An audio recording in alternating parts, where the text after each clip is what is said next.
حامدن و مسلیً و مسلما اما بعد.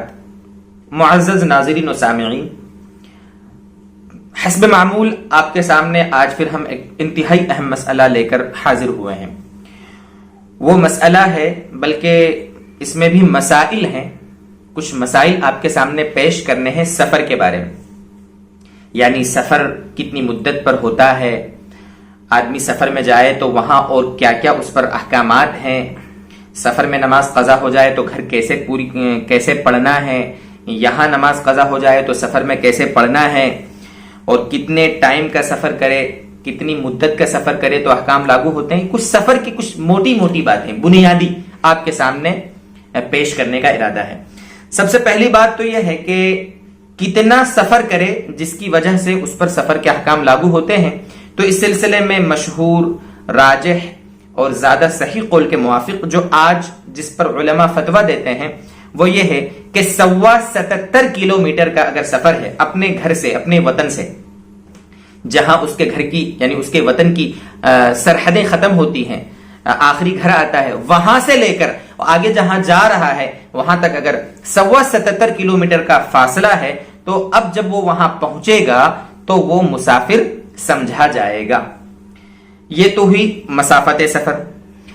اب جب یہ اپنے وطن سے نکلا ہے، اپنے گھر سے نکلا ہے، اس نے آخری مکان چھوڑا، اب اس کا سفر شروع ہو گیا.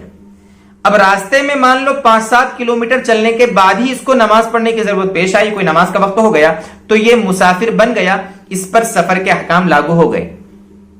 ضروری نہیں کہ جب وہ اپنے آگے مقام جہاں گیا ہے وہاں پہنچے گا تبھی مسافر شمار ہوگا، ایسا نہیں ہے، بلکہ اپنا وطن چھوڑتے ہی وہ مسافر ہو جائے گا اور سفر کی پابندیاں اس پر لاگو ہو جائیں گی. اب جہاں یہ پہنچا ہے وہاں پہنچنے کے بعد اب یہ دیکھا جائے گا کہ وہ کتنے دن رہنے کے لیے وہاں گیا ہے. اگر 15 دن یا اس سے زیادہ کی نیت اس کی وہاں ٹھہرنے کی ہے تو وہ وہاں پر مسافر نہیں ہے بلکہ وہ مقیم بن گیا. اب اس کو وہاں نمازیں اسی طرح پڑھنا ہے جیسے وہ اپنے مقام پر پڑھتا ہے، وہ اس کا وطن اقامت بن گیا. اور اگر 15 دن سے کم رہنے کی نیت ہے، 14 دن 13 دن 12 دن 2 دن 1 دن چند گھنٹے اگر وہاں رہنے کا اس کا ارادہ ہے تو اب وہ وہاں مسافر رہے گا اور اس پر سفر کے احکام لاگو ہوں گے. اب اگر یہ وہاں اکیلا نماز پڑھ رہا ہے، وہاں کے امام کے پیچھے نہیں پڑھ رہا ہے، اکیلا پڑھ رہا ہے، تو اب 4 رکعت والی جو فرض نماز ہے وہ اسے 2 رکعت پڑھنا ہے. ظہر، عصر اور عشاء، یہ جو 3 نمازیں ہیں یہ اس کو 2 رکعت پڑھنی ہے. اور یہ 2 رکعت پڑھنا ضروری ہے، یہ نہیں ہے کہ وقت ہے تو میں 4 پڑھ لوں، نہیں چلے گا. ہم احناف کے یہاں، علماء احناف کے نزدیک اس کے لیے سفر میں 2 رکعت نماز پڑھنا، 4 رکعت والی فرض نماز کو، یہ عزیمت ہے، رخصت نہیں ہے. عزیمت ہے، عزیمت یعنی اس کو 2 ہی پڑھنا پڑے گی. اور اگر وہاں پر امام صاحب کے پیچھے نماز پڑھ رہا ہے جہاں گیا ہے، وہاں کے مقامی امام صاحب کے پیچھے، تو پھر تو 4 ہی پڑھنا ہے چونکہ امام صاحب کے پیچھے پڑھ رہے ہیں.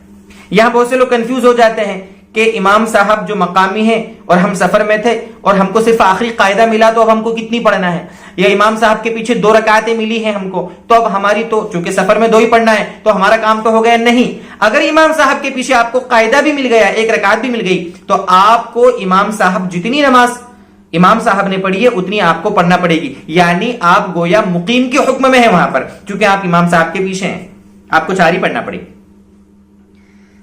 اسی طریقے سے ایک مسئلہ یہ ہے کہ جب آپ وہاں پہنچ گئے ہیں تو اگر وہاں کوئی ہماری نماز چھوٹ گئی، ہم نہیں پڑھ سکے، اور مقام پر جب آئے، اپنے وطن پر آئے، ہمیں یاد آیا کہ ہماری سفر میں ظہر کی یا عصر کی یا عشاء کی نماز چھوٹ گئی تھی، اب ہمیں مقام پر قضا کرنا ہے، تو علماء نے یہ لکھا ہے صاف کتابوں میں مسئلہ کہ جیسی چھوٹی ہے گھر پہ ویسی ہی قضا کرنا ہے.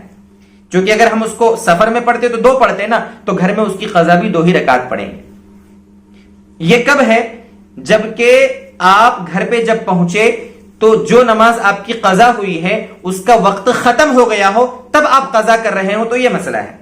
لیکن اگر آپ کی جماعت چھوٹ گئی تھی سفر میں اور اپنے گھر پر پہنچتے وقت وہ نماز کا وقت ابھی باقی ہے تو اب آپ کو وہ نماز پوری پڑھنا ہے، اس لیے کہ اس نماز کا وقت ختم ہونے سے پہلے آپ اپنے وطن پہنچ گئے ہیں، وہ آپ کی وہ نماز قضا نہیں ہوئی ہے، وقت باقی ہے.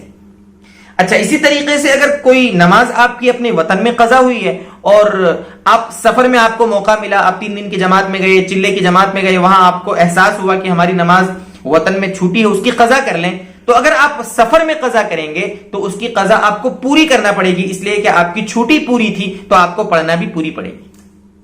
یہ مسئلہ بھی آپ کے سامنے واضح ہوا۔